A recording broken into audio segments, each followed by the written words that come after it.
우리가 지금 헤로디아의 딸 살로메에 대해서 함께 생각해 보고 있습니다.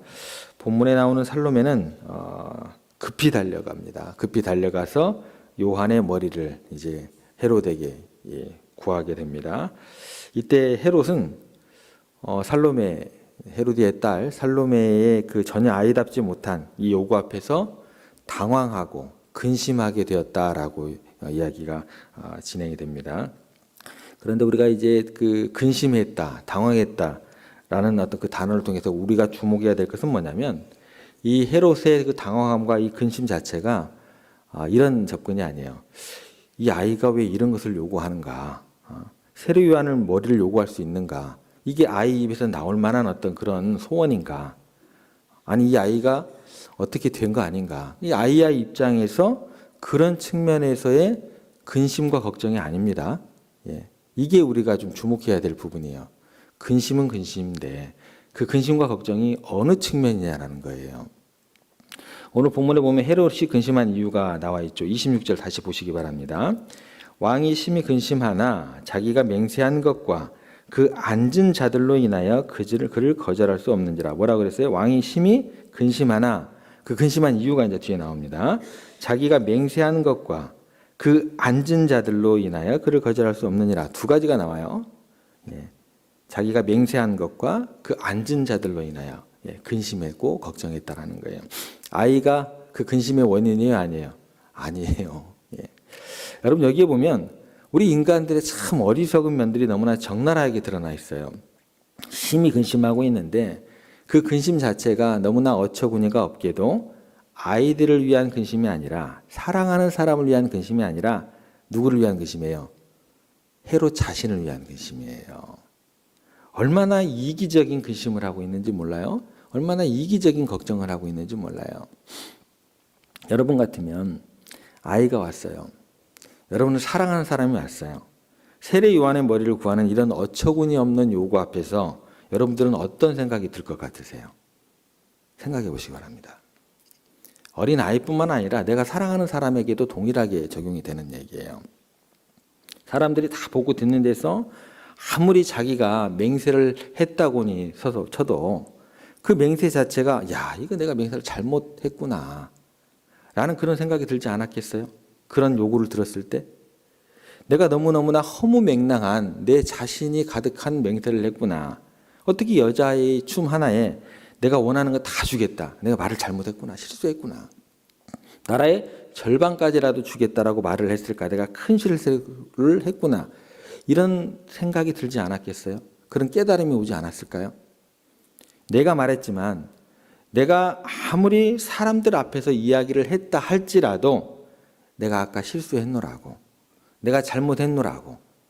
그거 인정해야 되지 않을까요? 근데 인정을 안 해요. 참 이상하죠? 이게 사람들의 어리석음이에요. 이런 터무니없는 일이 있나? 이것을 내가 기인했구나. 내가 원인 제공을 했구나. 라고 인정을 하면 좋은데 이게 인정 자체가 안 됩니다. 이게 저라는 사람의 어리석음이에요. 그런데 헤롯이 사람들 앞에서 했던 그 자신의 맹세를 지키고 얻고자 하는 것이 딱 하나가 있어요. 뭘까요? 나는 이렇게 맹세를 잘 지키는 사람이야.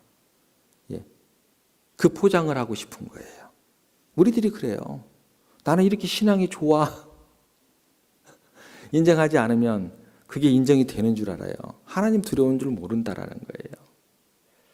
아이가 잘못 구하는 것에 대해서 그래서 책망할 생각조차 안 해요. 그 포장이라는 것을 벗기기 싫어서 그렇게 됩니다. 왜 책망을 못한다고 나오냐. 26절 뒷부분에 또 이렇게 되어 있죠. 그리고 그 앉은 자들로 인하여 뭐예요? 사람들의 평가. 주위에 앉은 사람들이 나를 어떻게 볼 것인가. 하나님이 더 중요한 거잖아요. 그죠? 예. 주위에 있는 사람들이 나를 어떻게 볼 것인가. 나는 내 체면을 절대 구길 수 없어. 나는 목사로서 내 포장을 벗겨낼 수가 없어. 하나님 앞에서 목사라는 사람들 죄인에 불과한 건데 나는 내 자존심 절대 상할 수가 없어. 맹세한 것도 하나 못 지키는 사람이다라는 내가 평가를 들을 수가 없어. 자기 실수할 수 있는 목사가 충분히 될 수 있습니다. 연약한 존재가 사람인데 그거 인정을 못할 그게 뭐가 있냐는 거예요. 결국 헤롯에게는 살로메를 위한 걱정이 아니라 사랑하는 사람을 위한 걱정이 아니라 그 걱정 자체가 들어갈 자리가 없어요. 누구 때문에? 나라는 사람으로 똘똘 포장을 해야 되기 때문에 온전히 자기 자신만을 위한 근심밖에 없습니다. 입으로는요, 신앙이라는 것, 교회라는 것을 포장을 하지만 자기 자신밖에 없어요. 여러분, 너무나 많은 어른들이 이게 옳으냐 그르냐, 이게 덕을 세우는 거냐 아니면 해를 끼치는 거냐, 이게 회개해야 될 것이냐 아니면 계속 회개하지 않고 유지해야 될 것이냐, 이런 걸 생각하는 게 아니고 나를 어떻게 평가할 것인가, 사람들이 나를 어떻게 이야기할 것인가, 관심이 주로 그런 데 있습니다. 만약 헤롯이 정상적인 사람이라고 한다면, 우리가 정상적인 신앙생활을 하고 있다고 한다면 지금 이 아이의 이런 요구를 들으면서 아마 이 살로메를, 헤로디아의 딸을 혼을 냈을 거예요. 너 지금 무슨 이야기를 하는 것이냐? 버리장머리 없는 녀석 같으니라고. 어떻게 아이의 입에서 그런 것을 얘기할 수 있느냐? 그 잘못을 어떻게 해요? 책망해 줘야 돼요. 이게 마땅한 거예요. 어른은요, 나이가 많다고 어른이 아닙니다. 자기가 실수를 했을 때 실수를 인정할 수 있어야 돼요. 그런 용기가 있어야 어른이에요. 아이들에게는 그렇게 실수를 인정하면서도 바른 길을 인도해 줄 수 있는 게 어른입니다. 아이들 눈에는요, 그게 더 어른 같아 보여요. 꼭 지켜야 될 것은 안 지키고 지키지 않아야 될 것은 목숨을 걸고 지키는 게 우리들이다라는 거예요. 의리를 따지고 체면을 따지고 라떼는 말이야, 이것들이 우리들의 문제다라는 거예요. 다 보입니다. 아이들의 눈에는요. 세상 사람들의 눈에는 다 보여요. 오늘날 우리 아이들이 망가지는 이유는요, 그 아이들의 잘못이 아닙니다. 마땅히 받아야 될 책망을 못 받기 때문에 그래요. 어른들의 체면 때문에 아이들이 그런 교육을 받지를 못해요. 26절에 보면, 그 중간에 보면 그 앉은 자들로 인하여예요. 앉은 자들로. 헤롯만 있었어요? 아니에요. 앉은 자들이 있었어요. 거기 앉아 있었던 헤롯 말고도 다른 어른들이 있었잖아요. 그 누구 하나 너 무슨 그런 입에 담지도 못할 이야기를 하느냐. 누구 하나 이야기할 용기도 없고요. 이야기도 하지도 않았어요. 이 아이에게 가르칠 것을 제대로 가르칠 수 있는 사람, 본인이 그렇게 못 사니까 가르칠 수가 있어야죠. 아무리 목 놓아 외친들 그게 아이들의 그 마음 가운데 심기냐고요. 가르칠 수 있는 사람이 한 사람만 있었다고 한들 살로메의 이후의 삶이 그렇게 엉망이 되지는 않았지는 않았을까라는 생각을 해보게 됩니다.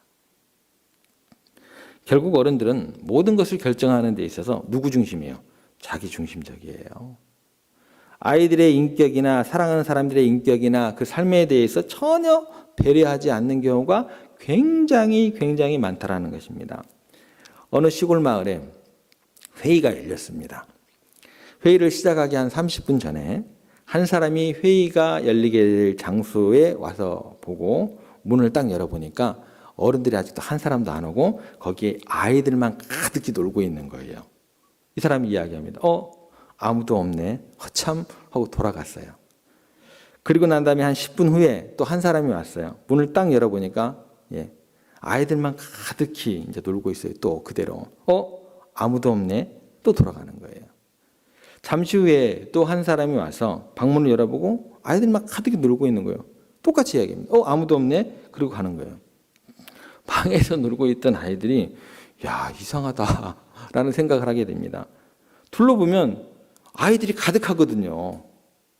지금 잔뜩 뛰어놀고 있는데 문을 열어보는 그 어른들이 똑같이 하는 말이 아무도 없네? 아무도 없네? 이러고 가는 거예요. 어째서 어른들은 우리들이 여기에서 이렇게 가득히 놀고 있는데 안 보인다고 하는 걸까? 아마 어른이 되면 눈이 잘 안 보이나 보다라고 그렇게 생각을 했다라는 거예요. 우리들만 못 보는 걸 거예요. 그죠? 아이들이 가득 놀고 있는데 아무도 없네? 아무도 없네. 여러분, 이 시대가 교육이 실패하는 이유 뭘까요? 자기 자신을 중심으로, 자기가 돈 버는 세상을 중심으로, 그 가치관을 중심으로 자기 입장에서 모든 걸 바라보고 생각하기 때문에 그래요. 그걸 바라보고 자라나는 아이들, 그걸 바라보는 세상의 사람들이 교회에 대해서 뭐를 보게 될까요? 그렇게 되지 않는다라는 거예요. 그게. 공휴일이 되었습니다. 직장을 다니던 아빠가 아주 피곤한 몸이었지만 평소에 아이들과의 그 약속을 지키기 위해서 아이들이 너무나 가고 싶어 했던 놀이동산을 이제 데리고 갔어요. 그리고 하루 종일 아이들을 데리고 다니면서 그 애들의 수발을 들면서 진탕 고생에 고생을 했습니다. 그리고 그 피곤한 몸을 이끌고 집으로 와서 자기 일기장에 이렇게 씁니다. 오늘은 너무너무나 힘들고 피곤한 날이었다. 애들 보느라고 한순간도 쉬지도 못하고 너무너무나 힘든 하루였다. 이렇게 썼습니다. 그 아이의 일기장에는 이렇게 써져 있습니다. 오늘은 지금까지의 날 중에서 최고의 날이었다. 아빠가 우리와 함께 놀아준 너무너무나 행복한 날이었다. 여러분, 우리들은요, 너무나 자기 중심적으로 생각을 하다 보니까 정말 소중한 것들을 놓치는 경우가 많아요. 뭐가 소중한지 근데 몰라요. 자기 중심적이면 그러면 조금 더 자기의 자유라도 만끽을 해야 되잖아요. 그죠? 자기 중심적이니까 자유해야 되잖아요. 그런데 그러지도 못해요. 다른 사람 눈치 봐야죠. 세상 사람들의 기준으로 모든 것을 판단해줘. 왜요? 포장해야 되니까. 그런데 억울하게 자유도 누리지 못하고 정말 가치 있는 것들은 그냥 잃어버리는 거예요. 어른들의 세계에서, 더 많은 사람들에게, 사업의 세계에서 더 잘 보이기 위해서, 더 많은 돈을 벌기 위해서, 또 그들과 함께 하려고 가정에서 자녀들과 함께하는 시간들, 또 사랑하는 사람들과 함께하는 시간들, 그 아이들에게 사랑을 느끼게 하고 예의를 가르치고 우정을 쌓는 시간들, 그런 것들을 다 희생해버려요. 예. 그 누군가에게 뭔가를 잘 보이려고 애를 쓰기만 하더라는 거예요. 결국 세상의 다른 사람들과 관계를 잘 유지하기 위해서 아이들, 사랑하는 사람과의 관계를 막 이렇게 엉망으로 만들어뜨리면서 그러한 일들을 서슴없이 행하는 우리들이다라는 것입니다. 아이들에게 짜증을 내고 화풀이를 하게 되고, 제가 지난 주일날 그랬잖아요. 설교 준비가 뭐 그렇게 대단한 거라고. 하나님께서 제게 주신 선물을 설교 준비하는 와중에 더욱더 거룩하게 그들의 사랑의 말을 내뱉어야 되는데 저라는 인간이 그 정도밖에 안 된다라는 거예요. 애들이 그 설교 준비를 하는 아빠를 보면서 무슨 생각을 하겠어요? 야, 아빠는 설교 준비하면서 우리들에게 저렇게 화를 내는 목사 아빠구나. 저라는 인간이 그것밖에 안 되더라고요. 헤롯은요, 오직 자신의 명예만 몰두하고 있었지 춤을 추었던 아이의 입장은 전혀 관심이 없었습니다. 그러면서 신기하게 너가 원하는 건 내가 나라의 절반이라도 주겠다, 이렇게 이야기를 했어요. 사람들이 얼핏 듣기에는 어떻게 되는 거예요? 야, 그 아이를 위해서 엄청나게 자기 것을 희생한다, 야. 그렇잖아요. 우리들이 포장을 잘해가지고 하나님께 막 헌신하는 것처럼 막 신앙생활을 아주 잘하는 것처럼 막, 야, 대단하다.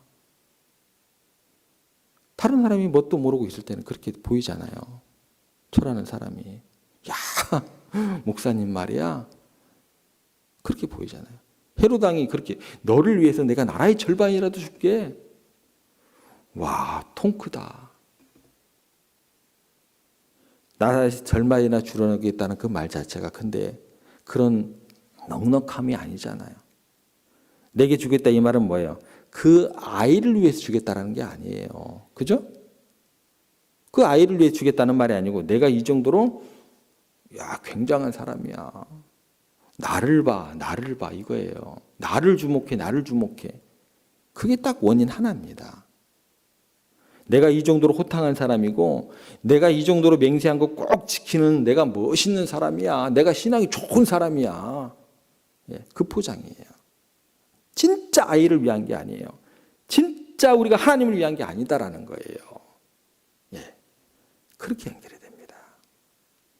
거기 앉아있는 사람들에게 보여주기 위해서 하나님을 기쁘시게 하는 게 아니라 나의 만족과 유익을 취하기 위해서 사람들에게 잘 그렇게 인식되면 좋은 거예요. 아이에게 네가 원하는 것 나라의 절반이라도 주겠다고 했던 거지 아이를 위해서 주겠다는 것이 아님을 어떻게 돼요? 스스로 폭로하는 꼴이 됩니다. 스스로 폭로하는 꼴이 돼요. 헤롯이 살로메를 사랑하고 그 아이를 귀하게 여겼다고 한다면 무섭게 책망하고 아이들이 그런 걸 원하면 안 돼 라고 바로잡아 주었어야 합니다. 헤롯의 눈에는 살로메는 없는 거나 마찬가지예요. 오직 관심은 자신의 영달과 자기 자신에게만 있었던 것입니다. 가슴 아프지만 너무나 속이 상하지만 이것이 헤롯의 사랑과 맹세의 모든 것입니다. 여기서 끝나버려요. 헤롯의 행동을 통해서 우리가 많은 생각을 하게 됩니다. 우리가 아이들을 사랑한다면 아이들을 사랑한 만큼 잘못되는 일을 하지 않도록 가르치고 바로잡아 주어야 됩니다. 하나님의 뜻대로 살아갈 수 있도록 도와주어야 합니다. 또한 우리가 사랑하는 사람을 위해서 무엇이든지 다 해주려고 하는 어떤 것도 중요하지만 그 사랑 자체가 잘못된 방향으로 향하지 않도록 우리가 주의를 해야 됩니다. 우리가 사랑하는 사람을 위해 무엇을 해야 할지 잘 모르겠거든 하나님께 구하는 것이 좋습니다. 하나님은 우리를 가장 사랑하시기에 가장 좋은 길을 보여주셨고 하나님은 우리를 사랑하는 사람을 위해서 가장 좋은 길을 보여주실 것이라고 믿습니다. 그 하나님의 사랑과 맹세에 대한 것은 저희가 내일 다시 한번 말씀을 가지고 은혜를 나누고자 합니다.